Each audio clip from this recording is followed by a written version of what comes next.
Hi everyone, Adzi here again, and we're going to have another video. Just before I start though, just a very quick kind of thank you really to everyone who is watching the channel, interacting with the channel, liking the videos, and some of the feedback and the comments from you guys out there in the Airsoft community has been, yeah, really quite encouraging, so massive thanks to everyone there.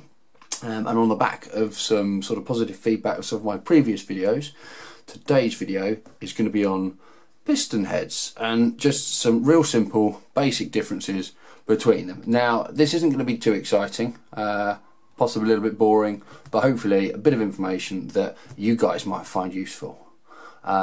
So we'll go through a few. So some of these here are standard ones.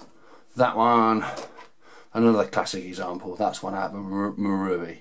So if I start with those, because these are sort of the stuff I'm usually ripping out of the different AEGs. That is built onto there. You can dig it all out, you can unscrew it, but it's a bit of a pain. So usually that all comes out as one thing. So that's just a standard Marui one, nothing special. Obviously it's missing an O-ring. That one is a similar idea, I can't remember what I pulled that out of, but that actually has a screw revealed. So if you were to take that one off, you could put another piston head on that if you so desire, but usually if you're upgrading one bit, you're upgrading the rest. So forget those bits for now. These are some potential, probably, I suppose, aftermarket slash upgrade style pistons. Sorry, not pistons, but piston heads that you might put on. Now, if we just, I mean, no particular order, we'll just start from the left. That is kind of a basic, just plastic, really. Now, there's nothing fancy about it. It is pretty standard in itself. Obviously, it's got an O-ring around it. The way this one fits on, though, because you'll notice some of them as we look at them, we're going to have a screw, but this, I'll take that off. This is going to require a little hole within the piston so that that little pin can fit in it when that's inside the piston. So when that's in down here, that's going to have a little pinhole that it fits in to stop that rotating as you screw the head onto it.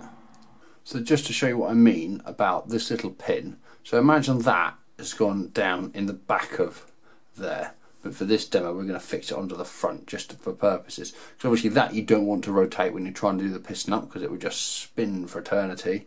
So you need a little pinhole like that. So you would need to make sure your piston is able to take that like so, because that would stop that from rotating and trying to do it up. If you have a piston head that doesn't have a pinhole, firstly, when that's inside here, it's not going to sit flush, which means it's going to sit at an angle, so you're never going to get your thread done up. So that you'd have to purposely put your own pinhole in. You'd have to drill one if you wanted to use something like this. Whereas some of those, some of them out there have got them in standard. I must admit, I don't often use that, or I'm worried about that. That I can use with the normal piston heads if I want to. So it doesn't really make much difference, but if you have got one that is using that method, you have to have the hole. So that obviously goes on like so, and you put your screwdriver on the front to tighten it up. So that's one way.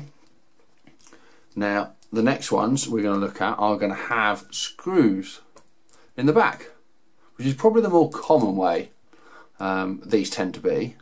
Now these at first glance look very similar, like the other pistons we've got. They've got the ported vents in the front.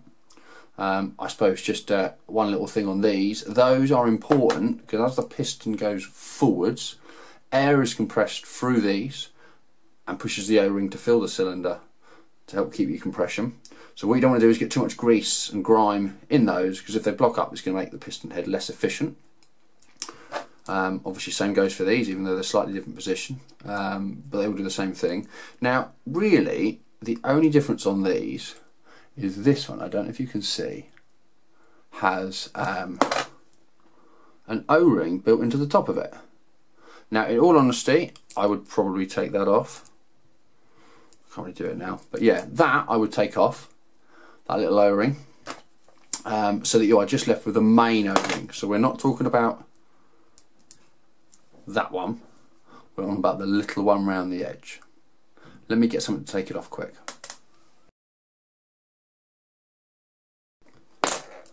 Okay, so there we go. So that really thin O-ring, if I end up putting one of these in an AEG, I will take that off because I find that usually makes it a little bit too tight to be efficient when it's inside the cylinder. However though, don't bin that, because on a few occasions I've repaired pistol mags with them.